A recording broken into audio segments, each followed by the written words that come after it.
that if we leave some Americans behind in poverty, without health care, if we leave some Americans behind with unequal protections under the law, if we leave some Americans behind with lack of access to education, if we leave Americans behind, we don't just hurt them, we hurt all of us.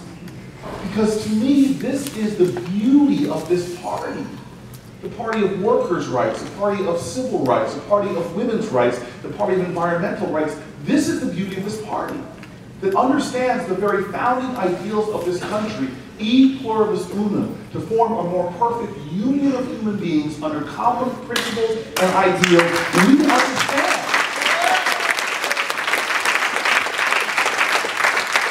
This myth of rugged individualism, no. When they went to settle the West, they didn't go out there alone on horseback. No, they went through wagon trains. My father said this to me all the time when I was growing up, and I want to dwell on him for a second, because he wanted me to know that when I was growing up, in a different world than him. My father grew up in the deep South. He grew up to a single mom. He grew up poor. In fact, if he heard me saying this, he'd heckle me from the back. And he'd say, boy, don't tell those people I was poor. Because I was just po, P-O. I couldn't afford the other two letters. I was a po boy from North Carolina. You know, he tells me, he goes, look, son, you need to understand something. You are the physical manifestation of a conspiracy of love. Yes. So many people whose names you don't know, ordinary folk, who did for me when I was down, who did for me when the world was stacked against me, when I could have just been a data point, a statistic. You are here because folks like that understood. It wasn't charity to help a little boy. It was an investment in that idea of community. And so when my dad's mama couldn't take care of him, the community stepped up. Put food on the table, roof over his head. When my father wasn't going to school, it was the community that stepped up and made sure he got an education. When my father couldn't afford college, he still, 2 Thanksgivings ago, he was crying around a Thanksgiving table to me. My funny father just started tearing up and says, I can't remember the names of all the people who put dollar bills in envelopes so that I could afford my first semester's tuition at North Carolina Central University. Well, when my parents got to the South, and my mom at Fisk University, my father at North Carolina Central, all these folks were pouring into their communities, blacks and whites joining together for voting rights, for civil rights, to the risk of their lives. Goodwin, Cheney, Schwarner, risking their lives. When my parents, it was time for them to get their first jobs. There were folks, blacks and whites, pulling together to get corporations to open their doors and give a fair shot. I don't care if you're Irish, if you're Jewish, if you're black. There was times in America people wouldn't open doors for you. And these barriers didn't break down.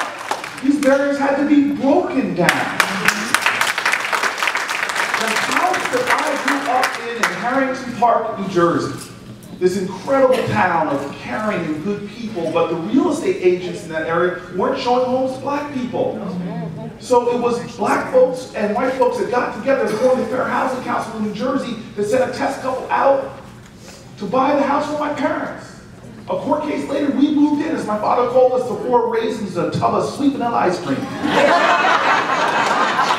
And there I am with my dad, who would sit around and watch me and say, Cory, you need to understand something. Don't you dare walk around here with all that pride, walk around here like you hit a triple. You were born on third base, boy. And so my father had this one request for my brother and I. They wanted me to, my brother and I, understand that you drink deeply from wells of freedom and liberty and opportunity you did not dig. They didn't want you to understand. But I eat lavishly from banquet tables that were prepared for me by my ancestors. Yes. And so my father's got all these stories. I don't know if they're true. But they're good stories. It's a tradition in my family. Don't let the truth interrupt a very good story. My grandfather used to take us across across the country wanted us to fall in love. He said, fall in love with America, all her people. And we would ask him questions and he would tell us history. It took me to get to graduate school before I understood that all these stories weren't true. Like my grandfather, I said, Granddad, why do they call this Yuma, Arizona? He said, oh, I know that. Because this town was founded at a gunfight. Two men, one pulled his gun, shot the other man, and he grabbed his heart and said the words that would make this town thrive. He said, Yuma. Couldn't finish the sentence. And so my daddy tells this story that I just want, this is really my message to you. My daddy's story don't hold me to it being true. But he said he was a boy in the schoolhouse, in the back of the schoolhouse. And the teacher comes in and says, class, I'm going to teach you all today about self-esteem. You got to believe in yourself. I want to know who in this classroom thinks you're dumb. If you think you're dumb, you think you're stupid, stand up. And my father just says all the children in the classroom were shocked. This woman talking to them that way. None of the kids moved. And the woman stand there getting impatient. Come on now. You think you're dumb? You think you're stupid? Stand up. And finally my father said after nobody moved, he felt like he had to take matters into his own hands. These millions of dollars cannot stand up against millions of people.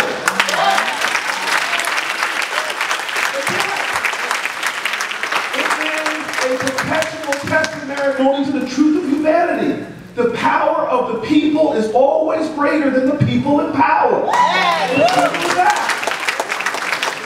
we fall into Alice Walker's trap.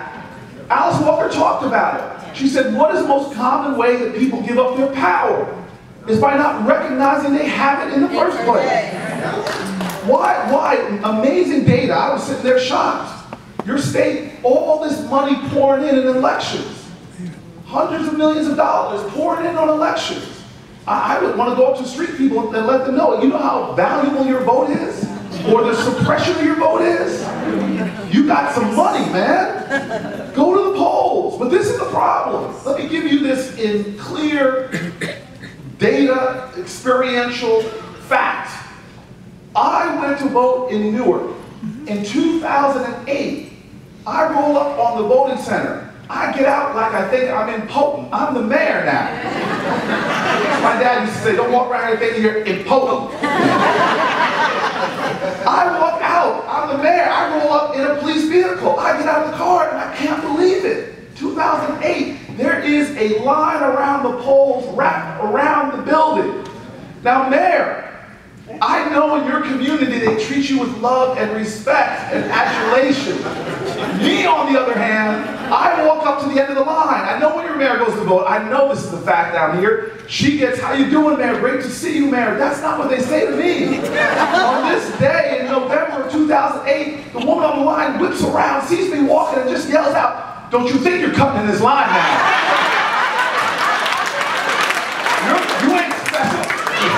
You're the way on line just like the rest of us. And I stand on this line, and it took me over an hour to get to the front of my staff is blowing up my phone, yelling at me, where are you? You got places to go. I said, I'm not special. I'm going to wait in this line just like everybody. What are you talking about? I get to the front of the line, and there's a commotion going on. There is a woman there screaming and yelling, I don't care if my name is not in the book. I'm going to vote for Barack Obama. You all are cheering, but you won't understand something. I don't know, the Sermon on the Mount, they say, blessed are the meek, blessed are the poor, but they cut the last part out. I don't know what your Bible translation is, but the last part is out. In my Bible translation, it's there. It says, blessed are the poll workers, for they have long days, no food. Some people in this room have worked at polls. And I think deserve all of our love and sympathy. In fact, if you find a poll worker before you leave here, hug them. And these poor poll workers look at me, a person of authority that walks in the room, and they're like, oh my gosh, Mayor, help us. Do something about this crazy woman. And I look at them and they ask me, what are you going to do about this? And I look at them and I said, she's not leaving here, so she votes for Barack Obama.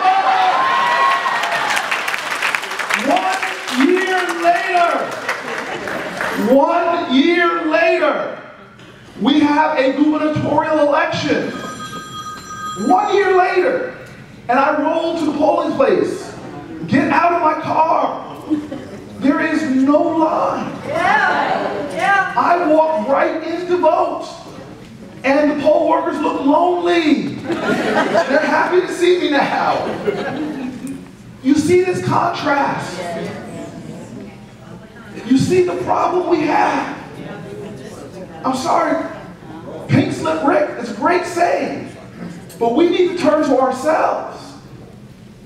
I'm a big believer that in a democracy you get the government you deserve. We know we didn't get this far. We didn't get as far as we got by sitting back and hoping. We didn't get this far by pointing fingers at other people. We got this far by working, by engaging, by organizing, by standing up.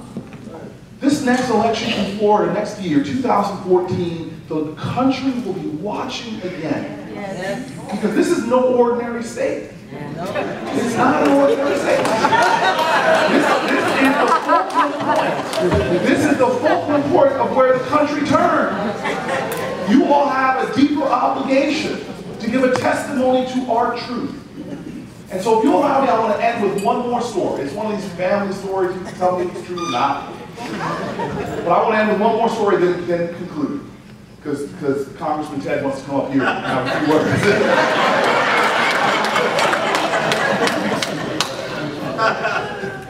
This is to make my point plain as can be. There is a story about the church. Now, I know this is a Democratic Party event, and we might not want to talk about religion. Rick Santorum talks about us some awful. But I've met some of the soulful, faithful people in the United States of America in the Democratic Party. And I'm one of those people that loves religion. You walk into the city of Newark's mayor's office, there's only two things on the desk. You will see a statue of Harriet Tubman, who's my icon of American history. And then you'll see the Bhagavad Gita, the Tanakh, the Quran. But I just have them all there because at the end of days come, I'm sure one of them will work for me. But in my faith tradition, there's a story about my community that there's this one church where the pastor was having a difficult time because there was two young brothers, two young boys, just cutting up in church. Everybody tried to intervene to stop these two young brothers from cutting up, causing all this trouble. The deacon got involved. The deaconess, the head of the deaconess got involved. The choir director even tried to sing to them, but they would not be moved. So the pastor said, I have to take this problem into my own hands. And so he calls the two boys down to his office, sits the younger boy out, brings the older boy in and sits him down in front of his desk. And that boy has just got his arms crossed, his face on the towel. He looks hard, mean for a little 9-year-old. The pastor just says, he knows everybody else tried everything else, so he just decides to stare at the boy too. Two men, one statesman, elder man in the community, one little boy just starting in his life journey, just staring at you. And the pastor finally thinks to himself, I'm going to try something different. And so he puts his hand on this big, worn Bible, passed down for generations in his family. Just says it slowly in his deep voice as he's staring at the boy. He said, my son, tell me where is God? And the boy suddenly, his eyes shoot open. His head snaps back. And the pastor's thinking to himself, I got this young man's attention. And so, pastor, I don't know about you all in your church or your synagogue, but if my pastor gets going and sees something working, he just doubles down. So, and picks up the Bible. And this time he waves it in the boy's face. And he says in that baritone voice, he said, my son, tell me right now, where is God? And now the boy just grabs the armrest and visibly is shaking in front of the pastor. And the pastor thinks to himself, I got him now. And so he gets up, this big man, leans over the desk, waving the Bible in his hand and says in his loudest voice, like he's coming to the height of his Sunday morning sermon, everybody in the church can hear him as he yells, my son, tell me right now, where is God? And at this point, the boy jumps up out of his chair.